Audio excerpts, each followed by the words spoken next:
നമസ്കാരം. എല്ലാ മലയാളി പ്രേക്ഷകർക്കും നഗരം ന്യൂസിലേക്ക് സ്വാഗതം. ഞാൻ സാൻഡ്ര സിജി. പ്രധാന വാർത്തയിലേക്ക്. യമുന എക്സ്പ്രസ് വേയിൽ ദാരുണ അപകടം, 4 പേർ മരിച്ചു. കനത്ത മൂടൽമഞ്ഞ് ഉത്തരേന്ത്യൻ പാതകളെ വീണ്ടും അപകടത്തിലാക്കി. ഡൽഹി ആഗ്ര യമുന എക്സ്പ്രസ് വേയിൽ മധുരയ്ക്ക് സമീപം നടന്ന വലിയ അപകടത്തിൽ 4 പേർ മരിച്ചു. 22 പേർക്ക് ഗുരുതരമായ പരിക്കേറ്റു. പുലർച്ചെ കനത്ത മൂടൽമഞ്ഞിനെ തുടർന്ന് താഴ്ച കുറഞ്ഞതാണ് അപകട കാരണമായത്. 7 ബസ്സുകളും 3 കാറുകളുമാണ് കൂട്ടിയിടിയെ തുടർന്ന് ബസ്സുകൾക്ക് തീപിടിച്ചത് അപകടത്തിന്റെ വ്യാപ്തി വർദ്ധിപ്പിച്ചു. അപകടം വിവരമറിഞ്ഞെത്തി UP പോലീസും രക്ഷാപ്രവർത്തകരും ഉടൻ തന്നെ പ്രവർത്തനങ്ങൾ ആരംഭിച്ചു. വാഹനങ്ങൾക്കുള്ളിൽ കുടുങ്ങിയ യാത്രക്കാരെ പുറത്തെത്തിക്കാനുള്ള തീവ്ര ശ്രമം തുടരുകയാണ്. അപകടത്തെ തുടർന്ന് എക്സ്പ്രസ് വേയുടെ ഒരു വശത്തേക്കുള്ള ഗതാഗതം പൂർണ്ണമായും തടസ്സപ്പെട്ടു.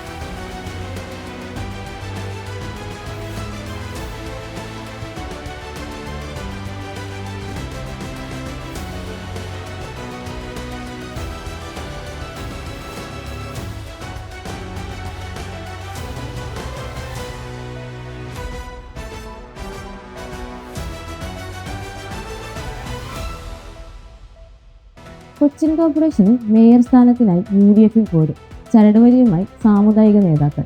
കൊച്ചിൻ കോർപ്പറേഷനിൽ അപ്രതീക്ഷിത വിജയം നേടിയ UDFൽ ഇപ്പോൾ മേയർ, ഡെപ്യൂട്ടി മേയർ സ്ഥാനങ്ങൾ പങ്കുവയ്ക്കുന്നതിൽ പ്രതിസന്ധിയിലാണ്. ഈ പ്രധാന പദവികൾ ഉറപ്പിക്കാനായി വിവിധ സാമൂഹിക നേതാക്കൾ ഉപയോഗിച്ച് അണിയറയിൽ ശക്തമായ ചരടുവലികൾ നടത്തുന്നുണ്ട്.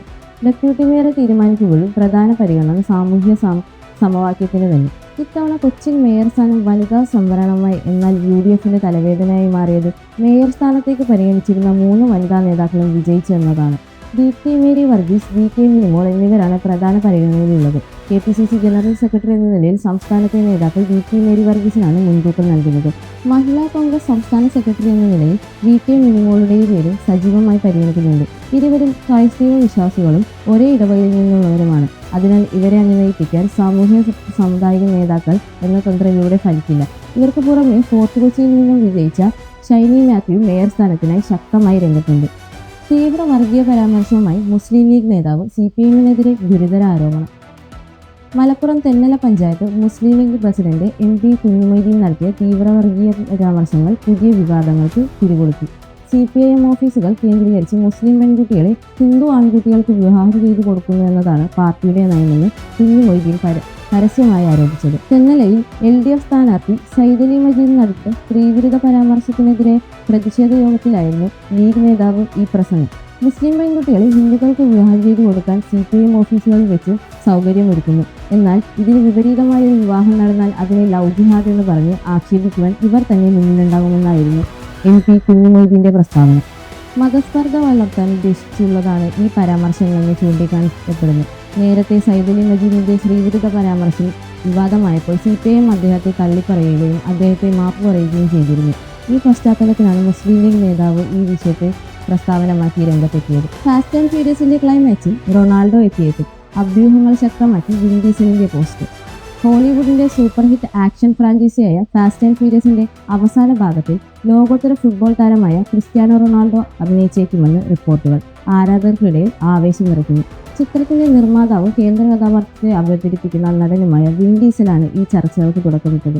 റൊണാൾഡോയ്ക്കൊപ്പമുള്ള ഒരു ചിത്രത്തിന്റെ ഇൻസ്റ്റഗ്രാം പേജിൽ പങ്കുവച്ചുകൊണ്ടാണ് ഡീസൽ ഇങ്ങനെ കുറിച്ച്: ക്രിസ്ത്യാനോ റൊണാൾഡോ ഫാസ്റ്റ് ആൻഡ് ഫ്യൂരിയസിന്റെ ഫ്രാഞ്ചൈസിയിൽ ഉണ്ടാകുമോ എന്ന് എല്ലാവരും ചോദിക്കുന്നു.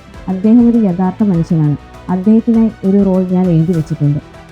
പോർച്ചുഗൽ താരമായ റൊണാൾഡോയുടെ കളിക്കളത്തിലെ കരിയർ അവസാനിക്കുന്നതിന് മുന്നോടിയായുള്ള ഒരു നിർണായക വഴിത്തിരിവായാണ് ഈ വാർത്തയെ ആരാധകർ നോക്കിക്കാണുന്നത്.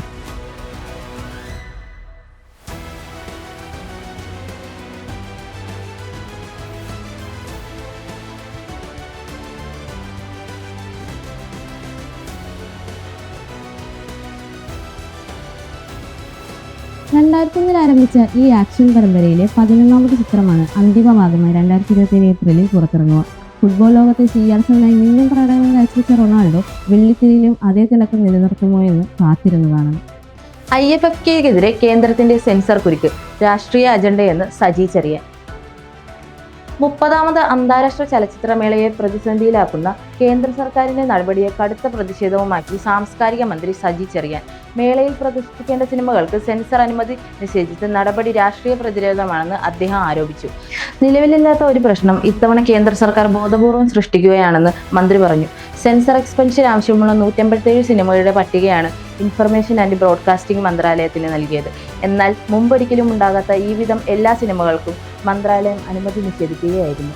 തുടർന്ന് അനുമതി നിഷേധിച്ചതിന്റെ കാരണങ്ങൾ മനസ്സിലാക്കി കൃത്യമായ വിശദീകരണം നൽകിയപ്പോൾ 154 സിനിമകൾക്ക് അനുവാദം ലഭിച്ചു. പിന്നീട് വീണ്ടും മന്ത്രാലയത്തെ സമീപിച്ചതോടെ 14 സിനിമകൾക്ക് കൂടി അംഗീകാരം ലഭിച്ചു. എന്നാൽ ഇനിയും 19 സിനിമകൾക്ക് അനുമതി ലഭിക്കാനുണ്ടെന്ന് മന്ത്രി വ്യക്തമാക്കി.